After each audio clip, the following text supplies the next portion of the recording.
As well as writing an enormous number of different pieces of music, Johann Sebastian Bach also had more children than any of our famous composers. He had 11 boys and 9 girls. That was an awful lot of children for one man to have.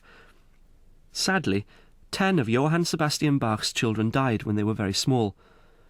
This is because medicine was not as advanced then as it is now. The hospitals and the scientific knowledge of the doctors and nurses who worked in them were very basic compared to what we have today. But even so, Johann Sebastian Bach had a very big family by the standards of anyone else at the time. Can you imagine how busy things became at mealtimes? And how many different sets of clothes were hung out to dry on washing day? And just think how confusing things must have got sometimes, because 5 of his sons were called Johann. I have just got to finish this cantata for tomorrow's feast day. Now, the oboe comes in here. Papa, Carl has taken my ball and won't give it back. Carl, come here once. Give him his ball. Papa, Wilhelm has hidden my left shoe. Anna Magdalena, I can't help you now. Why aren't you doing your harpsichord practice like a good girl? You promised me you would do it on your own. But Papa, it's out of tune and you said you would tune it. Schultze, please be a good girl and just play it as it is. I will tune it when I finish this cantata. Right, where was I?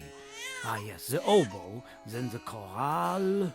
Johann Sebastian, you will have to clear the table now. I have to set it for supper. I told you that you had to finish your composing by 8 o'clock, so that for a change we can all sit down to supper together. Schultze, how will I finish this cantata in time? Can't you all eat somewhere else? This is a family. There are many of us, and we must eat as a family. It can't be music all the time. You have 15 minutes. You had better finish it by then, or I will lay the table around you. But the Bach family life was about music. So much so that 4 of Johann Sebastian's sons joined the family business and became composers, just like their father. These were Wilhelm Friedmann Bach, Carl Philipp Emanuel Bach, Johann Christoph Friedrich Bach, and Johann Christian Bach. Despite having all these children around him during his life, Bach was a very serious man and did not seem to laugh very much. Although he did write one piece of music which was a bit more light-hearted. It's known as the Coffee Cantata, and it was composed for a music group which met in the coffee house owned by a man called Gottfried Zimmermann. These coffee houses were a bit like the Starbucks coffee shops that we have today.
Bach always had a strong interest in maths.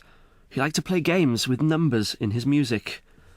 For example, he gave each of the letters of the alphabet a score, depending on where they came.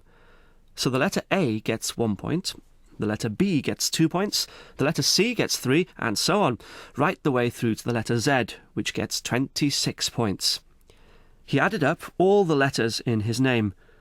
Bach is spelled B-A-C-H, so B gets 2 points, A gets 1, C gets 3, and H gets 8 points. That makes a grand total of 14 points. Patterns around the number 14 often appear in his music. Perhaps you'd like to see what number is important to you by adding up the scores for each of the letters in your name, just like Bach did. Towards the end of his life, Bach's eyesight began to fail. He had an operation, but medicine in those days was not very good, and the surgeon probably had very little idea of what he was actually doing. Bach was left almost totally blind, and on the 28th of July, 1750, he died. He was still working right up until the end, trying to put the finishing touches to his final masterpiece, a piece called The Art of Fugue.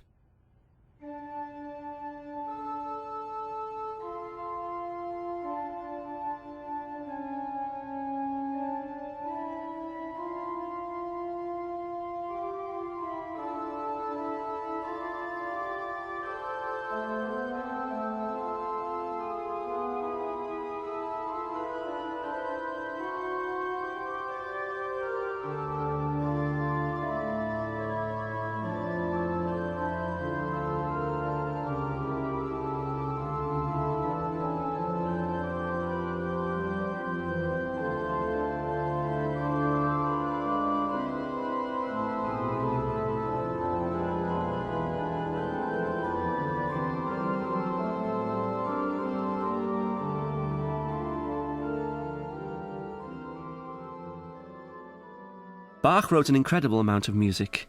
It's amazing how much of it has survived to this day, because in those days music tended to be written for a specific event, and then often wasn't heard again. After Johann Sebastian Bach died, someone collected and published all of his music. It took a staggering 46 years to do the job. That's why he's known as the busiest of our famous composers.